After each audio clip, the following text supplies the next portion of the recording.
Did you hear? Your favorite game company is expressing interest in potentially bringing back that thing you really liked they made decades ago. You know the one. You hit the caps lock key, you repeat your favorite brand anytime this company makes a statement on the socialmedia.net. Bring back Biofreaks or whatever you're mad about, I don't know. Chances are, if you've ever played with one of these, or stepped into one of these, you've probably heard of Capcom before. Capsule Computers is a game company that have created, refined, perfected, killed, resurrected, and reinvented entire genres, and still have many beloved franchises topping the charts to this day, with many more yet to be announced. Almost too many. Do you remember me? Have you forgotten Worlds?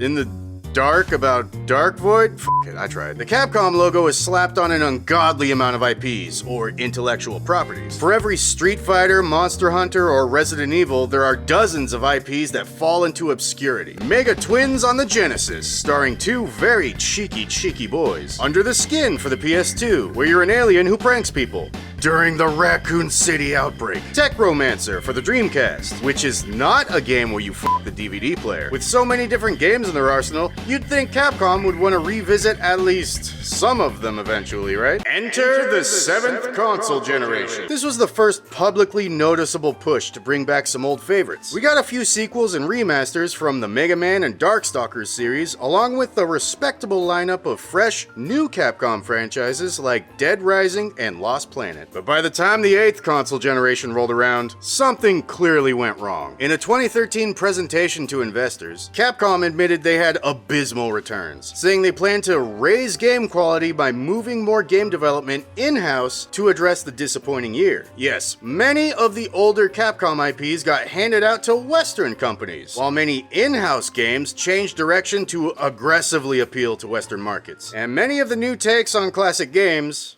let's just say it didn't sit well with fans. You got DMC basically making fun of everyone who likes Devil May Cry. Interesting business tactic to shit on your main demographic, but alright. Dead Rising just kept losing its charm with each iteration. Resident Evil 6, I don't even need to explain that one. And let's not forget Bionic Commando with that bombshell of a twist ending. He used to have sex with his arm? It took Capcom a while to recoup their losses, but at least the lesson was learned. Simply put, they were spread too thin. And you'd think all that would deter them from revisiting long-abandoned IPs for a while, but I've noticed a pattern. Every few years or so, Capcom would make a public statement. Stop me if you've heard this one before. 2016, Capcom is focused on reviving series that have not had new entries recently, or dormant IP. 2019, Capcom wants to bring back dead franchises and make new ones. And even as recent as 2024, Capcom is gauging interest in older IPs. There are endless lists, articles, and video essays on which franchises just need to be next in line for the coveted recap treatment, which is a term I just made up, meaning returning Capcom franchise. Just shortened to recap.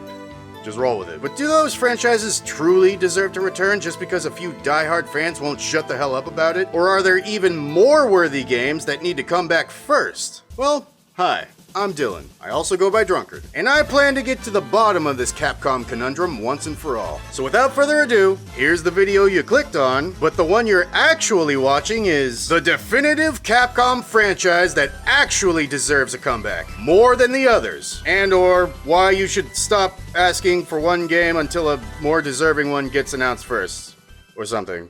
But all that wouldn't fit on the thumbnail, so, you get this. You still clicked it though. To find out which franchise people should actually bug Capcom about, we're gonna need a few guidelines. Rule 1. The IP in question must be a dormant franchise. This is the golden rule, never to be broken. The average console gap between Nintendo consoles is around 5 years, but both PlayStation and Xbox are above a 6-year gap. So to be safe, we'll go with about 6 years of inactivity for a Capcom franchise to be considered dormant. As of this writing, that means any Capcom game released after 2018 is disqualified, as well as any announced games that aren't out yet as of whenever this video gets uploaded. I don't know, it was supposed to be in June. And while we're at it, we might as well rip that band-aid off right now. Devil May Cry, Mega Man Zero, Ghosts and Goblins, Ace Attorney, Monster Hunter, Mega Man Battle Network, Mega Man X, Street Fighter, Dragon's Dogma. And it feels redundant to even mention Resident Evil because there's been a new RE release for every single year since 2017, so no need to tell Capcom to make more. Rest assured, they're going to. Let's get back on track. Rule 2. Only official North American console releases qualify. This entire thing is from a Western perspective, so for the sake of my sanity, and so this video isn't longer than a feature-length film, I'm only gonna consider North American officially released Capcom games. No Japanese or European exclusives, no arcade games, and the IP needs to have at least 2 separate mainline entries to be considered a franchise. Meaning, a game with multiple updates or re-releases is still just one game. Rule 3. Must be solely owned by Capcom. If it's not an original Capcom video game first, or it's based on another existing property, it's out. That means no Disney characters, no movies, no anime, no annoying food mascots, no comics, no IPs owned by other game companies. Get it?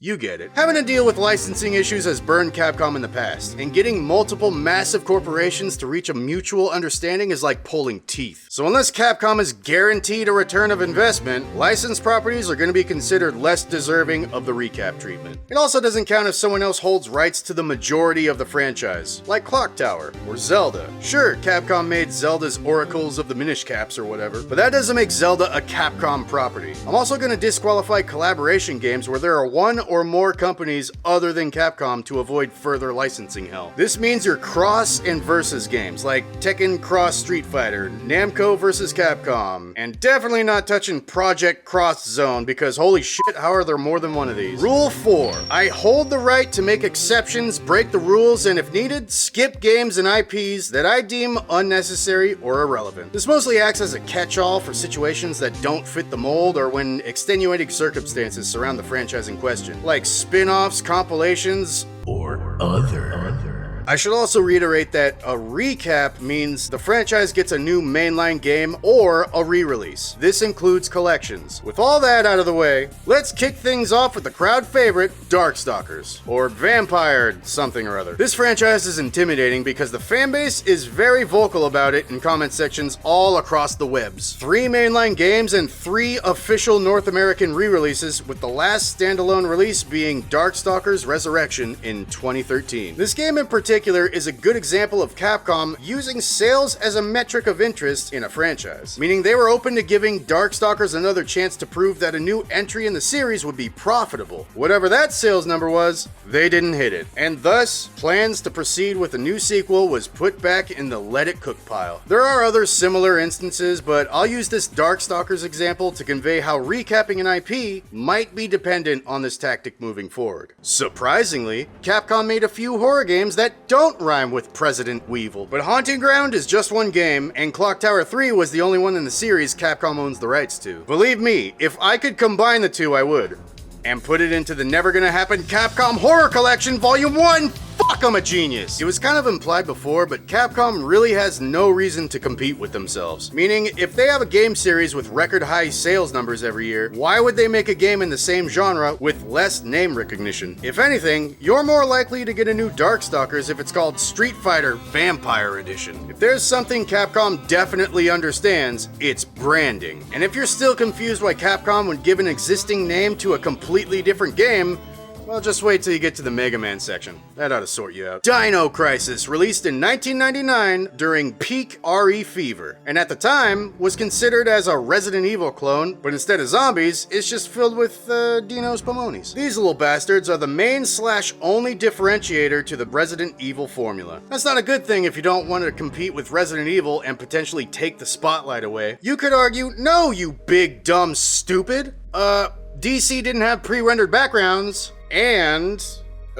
Capcom said it's not a survival horror game, but a panic horror game, so it's completely different. That basically means it's meant to be more tense and frantic, kind of like the beginning of Resident Evil 4. Oh, but it's not Resident Evil. It was also developed by the same team who made Resident Evil, but it's definitely nothing like Resident Evil, okay?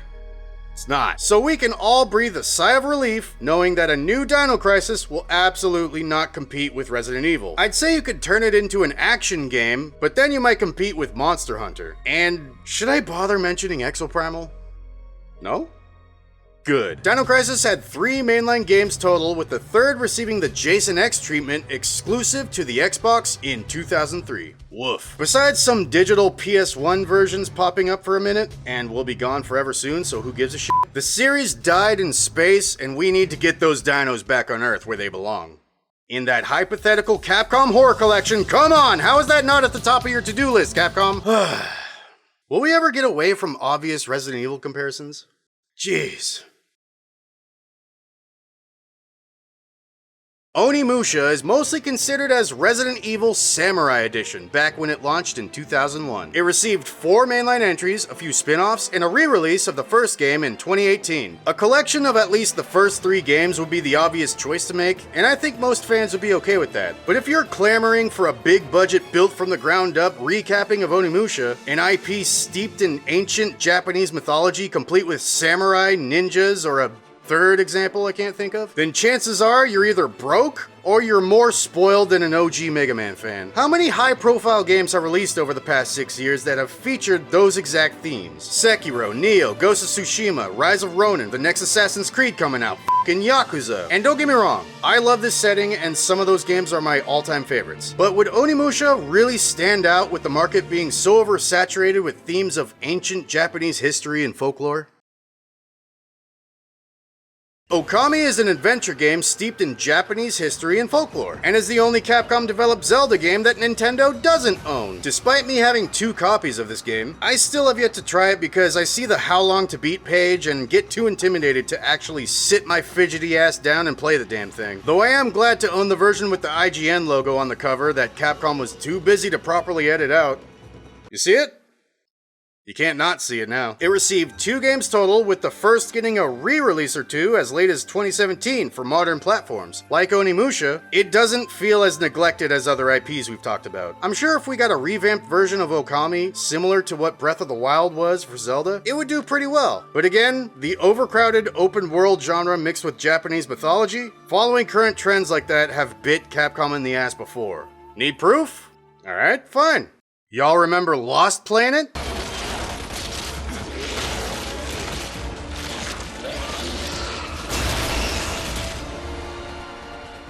If you're like me, you said, yeah, the orange goo-filled snowbugs, right? With the mechs or some shit? And you'd be right. But there were actually 3 of these third-person shooters that apparently get out of the snow in the second game, only to go right back to the snow in the final game in 2013. This, like Dead Rising, was one of the final nails in Capcom's Western-era coffin, because they just didn't know what to do with the series. It started out as Starship Troopers in a winter wonderland, but to follow the Western trends at the time, ended up as Gears of War in a winter wonderland. Definitely on the lower end of the recap pecking order, but Helldivers 2 proved that people still love killing Starship Troopers-esque bugoids, so maybe they could go further in that direction but play up the mech portion of the franchise. I mean, unless of course there is somehow another more deserving Capcom game exclusively involving mechs. Steel Battalion deserves a shot at redemption way more than Lost Planet. There, I said it. Big off controller / cockpit with 40 buttons or whatever. I think there was even one for the windshield wipers. But the intensity of the mech battles were unmatched because of the added immersion. 2 Xbox titles were released before Capcom realized not everybody can afford that much plastic or has the space for it. Unless it's an entire band's worth of instruments, of course. But in 2012, they figured they would go from expensive controllers to no controllers with Steel Battalion Heavy Armor, exclusively for the Xbox Kinect. Woof. Well, no wonder it died. You got rid of the controller, the novelty, and the functionality. The only way I could see the series returning is either a retooled version meant for a more traditional controller, or go even further with the immersive aspects and make Steel Battalion VR. But with the way Sony is handling their VR promises, I doubt Capcom's willing to make another exclusive PSVR 2 game anytime soon. God, I hope I'm wrong about that. Resident Evil VR is dope. We're getting closer to the platforming, side-scrolling, beat-em-uppy, shmuppy, miscellaneous section of the video, but before I do, a moment of silence for the RPG genre. I'm not talking about action with RPG elements. I'm talking turn-based, random battles, multiple party members, and the only Capcom IP to fit that mold is none other than Breath of Fire. As someone who has never played a game in the series, it's still clear old BOF has been neglected for far too long. In the age of an old-school RPG renaissance, with the 2D HD remakes and the classic-inspired indies, it is shocking that the only thing Capcom allowed from their beloved franchise is some Japanese-only mobile games and a couple earlier titles available on Nintendo Switch Online. For the record, I do not count games on a subscription service as an official release. I'm starting to feel like a broken record here, but why not just give us a collection of the first 4 of the 5 total games? You can let the 5th stay in 2002, but everyone else is just fine releasing all their beloved RPGs. What's Capcom's excuse? The sales. Oh, okay. Sengoku Basara sold more units than Breath of Fire. And if you're asking me, what is Sengoku Basara? Well, exactly.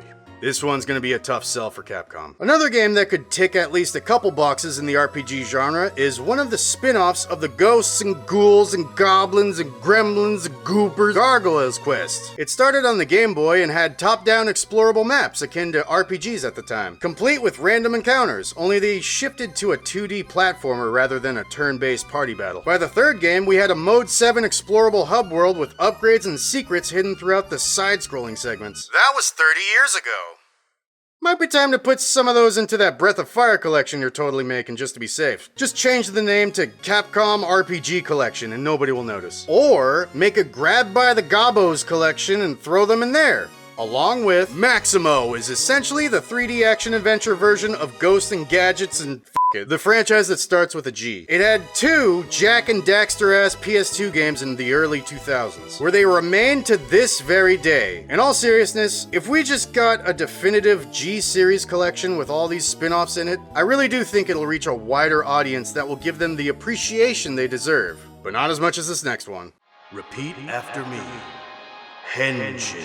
Henshin a motherfucking go-go, bitches! That is not what I said. What the fuck? It's time to bring back Viewtiful Joe. Even if it's just a no-frills HD port of the first game like I know you like to do sometimes. But if you want to be really cool, you can make a Capcom 5 compilation with the 5 totally not backpedaled at all exclusive GameCube games you made. Yes, that includes Piano 3. Or make the Capcom Clover collection with every game that came out of Clover Studios. Viewtiful Joe is a 2D side-scrolling beat-em-up starring a Power Ranger fan with the abilities of a VCR, and I will not elaborate any further. There's still nothing quite like it due to its various unique mechanics and design, its stupid gorgeous cell shading, innovative gameplay, bright and colorful environments, and fun wacky characters. I'm confident it would be overwhelmingly appreciated these days. 2 games and 2 spin-offs with the final one being released over 19 years ago. No excuse. Make something happen. Something beyond just another fucking cameo in a fighting game. Next up is... oh, fuck. Okay, I'm gonna be real with you for a second. I'm well beyond 4,000 words into the script right now, and I still haven't even reached the Mega Man section. Can I just skip Dark Void? It's the Rocketeer starring Nolan North, and was peak 2010 Capcom. Do you really want that? Woof. I bought Zero when it came out, the 3DS 2D side-scrolling one, and thought it was okay. I'd say go buy it on Steam so you could try it for yourself. But Capcom literally just delisted it and the 3DS port off of Steam last month. So if you were a fan, I hate to say it, but Capcom is definitely not interested in bringing it back. Thank God for physical media and emulation though, right? Okay, how many games are left? Holy shit! You know what? This is gonna have to be a 2-parter. I'm sorry, but I probably got some stuff wrong anyway, so you could just make fun of me in the comments about missed release dates or something, or stuff I didn't talk about. But I still want to hear your takes. What's the one series you can't wait to finally receive a Capcom comeback? A Cap comeback? Huh, I should have used that. So if you enjoyed your viewing experience and might want to see more in the future, then subscribe and gently caress that like button. And if I get enough people doing that, then I can upload more frequently. Thanks for watching. I hope to see you in the next one.